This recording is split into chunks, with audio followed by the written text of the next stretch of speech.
ನಮಸ್ಕಾರ, ನೀವು ನೋಡ್ತಾ ಇದ್ದೀರಾ ನ್ಯೂಸ್ ಫಸ್ಟ್. ಸುದ್ದಿ ದಿನಕ್ಕೆ ಸ್ವಾಗತ. ನಾನು ವಿದ್ಯಶ್ರೀ. ಮೊದಲಿಗೆ ಹೆಡ್ಲೈನ್ಸ್.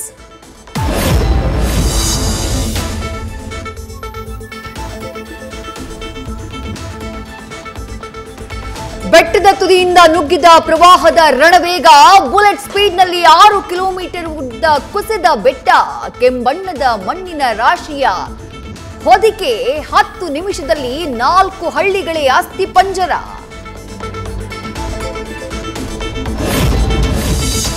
ನಲವತ್ತು ಕಿಲೋಮೀಟರ್ ಕಾಡು ಸುತ್ತಿದ 100ಕ್ಕೂ ಹೆಚ್ಚು ಶವಗಳು. ರಕ್ಷಣಾ ಕಾರ್ಯಾಚರಣೆಗೆ ಇಸ್ರೋ ಸ್ಯಾಟಲೈಟ್ ಸಾಥ್. ಸಂತ್ರಸ್ತರಿಗೆ ಕರ್ನಾಟಕದಿಂದ ಸೂರಿನ ನೆರವು. ಮೋಹನ್ ಲಾಲ್ 3 ಕೋಟಿ ಪರಿಹಾರ. ಕೆರಳಿದ ಕೃಷ್ಣೆಯಿಂದ ಅಥಣಿಯ 24 ಹಳ್ಳಿಗಳಿಗೆ ಜಲಕಂಟಕ. ಶಿರೂರು ಬಳಿ ಹೆದ್ದಾರಿ ನಿರ್ಮಿಸ್ತಾ ಇದ್ದ ಐಆರ್ಬಿ ಕಂಪನಿ ವಿರುದ್ಧ ದೂರು ದಾಖಲಿಸಲು ಕೋರ್ಟ್ ಆದೇಶ.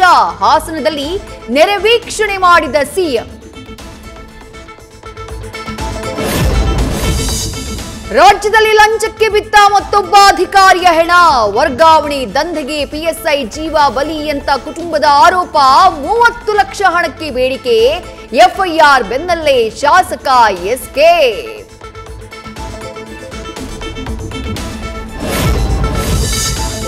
ದರ್ಶನ್ ಬೇರೆ ಹೆಸರಲ್ಲಿರೋ ಸಿಮ್ ಬಳಸಿದ್ಯಾಕೆ? ಸಿಮ್ ಮೂಲ ಹುಡುಕ್ತಾ ಹೊರಟ ಪೊಲೀಸರು. ಸಿಸಿಟಿವಿ ದೃಶ್ಯಗಳ ಜೊತೆ ಆರೋಪಿಗಳ ಮ್ಯಾಚಿಂಗ್.